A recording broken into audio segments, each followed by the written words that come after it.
আচ্ছা, মেনলি আমাদের capital IELTS এর যে কোর্সটা এটা হলো একদম জিরো লেভেলের ক্যান্ডিডেটদের জন্য শুরু করে। তো অনেক স্টুডেন্টরা মেনলি একদমই ইংলিশে মিনিংও বুঝতে পারে না, একদম জিরো লেভেল থেকে যেটা শুরু করা বলতে গেলে। তো অনেক স্টুডেন্টরা এটা ভাবে যে বেসিক ছাড়াই আইএলটিএস একদম আইএলটিএস কোর্সটা করতে পারবে। হ্যাঁ, বেসিক ছাড়া আইএলটিএস কোর্স করতে পারবে, এটাতে মেনলি সিস্টেম শিখতে পারবে। বাট তারা কিন্তু আইএলটিএস কোর্সটা কমপ্লিট করার পরে আইএলটিএস কোর্সটা টানতে পারবে না, কারণ একটাই জাস্ট এটা হলো আইএলটিএস এর মেনলি সিস্টেমটা শেখানো হয়, বাট ইংলিশ স্পেসিফিক ওখানে ওরকমভাবে ধরে কোনো শেখানো হয় না। তো এই জিরো লেভেলের ক্যান্ডিডেট যারা আছে তাদের জন্য ফার্স্টে বেসিক লেভেলটা খুব ভালোভাবে ডেভেলপ করা দরকার, দেন হলো আইএলটিএস এর কোর্সটা। তো এই ক্ষেত্রে স্টুডেন্টদের ফার্স্টে কে কতটুকু ইংলিশ জানে এটার উপরে একটু ভালোভাবে ঝালাই করে নিয়ে দেন হলো আইএলটিএস এর কোর্সে যাওয়া উচিত। তো অনেকে বলে যে বেসিকের কোর্স লাগে না, বেসিকের কোর্স লাগে না, কিন্তু তারা কিন্তু ফার্স্টে 10টা ক্লাস কিন্তু বেসিক দিয়ে শুরু করে। আর অনেকের একটা কোশ্চেন আছে যে গ্রামার, ইংলিশে গ্রামারের যে ব্যাপারটা আসে নর্মালি, গ্রামারের ব্যাপারটা হলো এমন না যে IELTS doesn't have any separate grammar test, IELTS কোনো সেপারেট গ্রামার টেস্ট আসে না। তো এই ক্ষেত্রে যেটা আসে, অনেকে ভাবে যে গ্রামার করলেই সব, না, গ্রামার ধরে বসে থাকলে আইএলটিএস কখনো হবে না। গ্রামারের ব্যাপারটা হলো অনেক স্টুডেন্টরা দেখা যায় যে একদমই ধরতে পারে না, তো তাদের ইংলিশ পড়তে পড়তে একটা সময় আসে। তো গ্রামারের ব্যাপারটা হলো যদি কেউ যদি খুব দ্রুত ধরতে চায় তাহলে গ্রামার দিয়ে ধরা শেখা, মিনিং বোঝার জন্য, প্যাটার্ন বোঝার জন্য গ্রামার দিয়ে ধরা শেখা, তারপরে যখন ধরতে পারে বুঝতে পারে তারপর গ্রামার ছেড়ে দেওয়া, ব্যাপারটা এরকম। কিন্তু গ্রামার লাগবে যদি কেউ দ্রুত ডেভেলপ করতে চায়। তো আমাদের কোর্সের এই সিস্টেমটা হলো আমরা ফার্স্টে জিরো লেভেল ক্যান্ডিডেটদের একদম বেসিক লেভেল থেকে স্টার্ট করি। প্রথমে গ্রামার প্লাস প্যাসেজ এক্সপ্লানেশনের ক্লাসটা আমরা দিই। 10টা ব্যাচে ক্লাস থাকে, 10টা 10টা ক্লাস থাকে মেনলি গ্রামারের। তারপরে আমাদের প্যাসেজ এক্সপ্লানেশনের ক্লাস থাকে, যেখানে আমরা প্রত্যেকটা সেন্টেন্স, ছোট সেন্টেন্স থেকে শুরু করে, অনেকে আছে লম্বা লম্বা সেন্টেন্স করে বুঝতে চায়, পারে না। এটা হলো আইএলটিএস রিডিং এর সবচেয়ে বড় একটা পয়েন্ট, বিশেষ করে প্যাসেজ 2 আর 3-তে লম্বা সেন্টেন্স গুলো করে বুঝতে পারে না। পরে উপর থেকে পড়লে নিচের দিকে যায় ভুলে যায়, বা নিচের দিকে গেলে উপরে কি করছে ভুলে যায়। এই সমস্যাটা স্টুডেন্টদের থাকে। তো এই সমস্যাটা যাদের থাকে তাদের জন্য আমাদের প্যাসেজ এক্সপ্লেনেশনের ক্লাসটা, কিভাবে একটা সেন্টেন্স ছোট বা হোক বা মিডিয়াম হোক বা বড় সেন্টেন্স হোক, কিভাবে সেন্টেন্স গুলা ভাঙা ভাঙা কিভাবে মিনিং করে পড়বে। অনেক স্টুডেন্টদের যাদের বেসিক মিনিং সমস্যাটা থাকে তাদের এই সমস্যাটা সবচেয়ে বেশি, যে তারা লম্বা সেন্টেন্স দেখলে ভয় পায় বা মিনিং বুঝে না।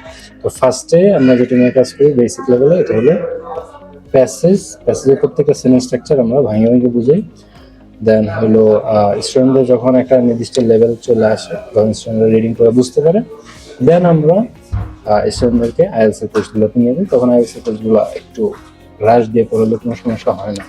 তো রিডিং থেকে যেটা আসে ওইটা দিয়ে আমরা রাইটিং করাই, কারণ রিডিং এ যে সেন্টেন্স স্ট্রাকচার গুলো লেখা আছে ওগুলোর মতো করে সেম সিস্টেম আমরা ফ্রি হ্যান্ড রাইটিং করাই। তো ফ্রি হ্যান্ড রাইটিং আমাদের বেশি সময় লাগে না, মাত্র 6-7টা ক্লাস হলেই হয়ে যায়, কারণ আমাদের রিডিং এ আমরা অনেক করছি। তো রাইটিং এর ক্ষেত্রে আমাদের বেশি ক্লাস লাগে না। তো যেগুলো দিয়ে রিডিং আমরা পড়ছি ওগুলো দিয়ে রাইটিং আমাদের হয়ে যাবে। আরেকটা ব্যাপার আছে যেটা রাইটিং এ অনেকে বলে যে স্যাম্পল মুখস্থ করা, স্যাম্পল মুখস্থ করা। এখন ব্যাপারটা হলো আইএলটিএস এর মতো একটা কোর্স কমপ্লিট করার পরে যদি কেউ নিজে থেকে একটা সেন্টেন্স লিখতে না পারে, ভালো একটা সেন্টেন্স, তাহলে এই কোর্সের কোনো ভ্যালু নেই।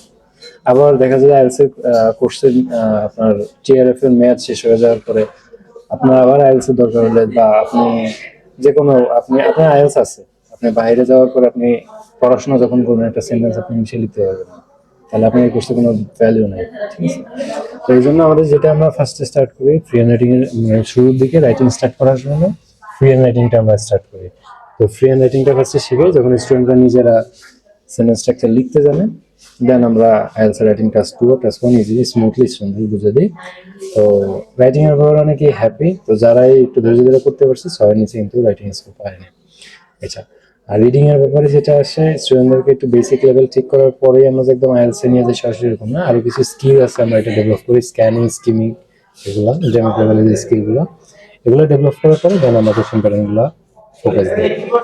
তারপরে স্পিকিং, লিসনিং এর জন্য আমরা দুটারে একসাথে করি, যেটা আমাদের আছে শ্যাডোয়িং মেথড, শ্যাডোয়িং টেকনিক যেটা আমরা বলি। শেয়ারিং টেকনিকের মাধ্যমে আমরা স্টুডেন্টদের ফ্লুয়েন্সি নিয়ে কাজ করি। অনেক স্টুডেন্ট কিছু বলতে পারে না, শুরুর দিকে আমরা এই শেয়ারিং টেকনিক নিয়ে কাজ করি, তারপরে স্টুডেন্টরা আস্তে আস্তে নিজে থেকে বলতে পারে। তো এই হলো আমাদের টোটাল কোর্সের যে ব্যাপারটা এটা। তবে অনেক স্টুডেন্ট আছে শর্টকাট খুঁজে, আমরা বাঙালি তো একটু শর্টকাট খুঁজে অভ্যস্ত, যত দ্রুত করা যায়। তো বেসিক লেভেলের স্টুডেন্ট হলে শর্টকাট খুঁজে কোনো লাভ নেই, কারণ এখন জিরো লেভেল ক্যান্ডিডেটরা একটা নির্দিষ্ট পর্যায়ে যাওয়ার পরে শর্টকাট ফলো করার পর একটা নির্দিষ্ট লেভেলে যাওয়ার পরে যখন বুঝতে পারে যেটা আমার জন্য না, তখন তারা আবার এখানে ব্যাক করে, আবার বেসিক লেভেলে ব্যাক করে। তখন কিন্তু অলরেডি যা টাইম দরকার তার একদম দ্বিগুণ টাইম চলে যায়।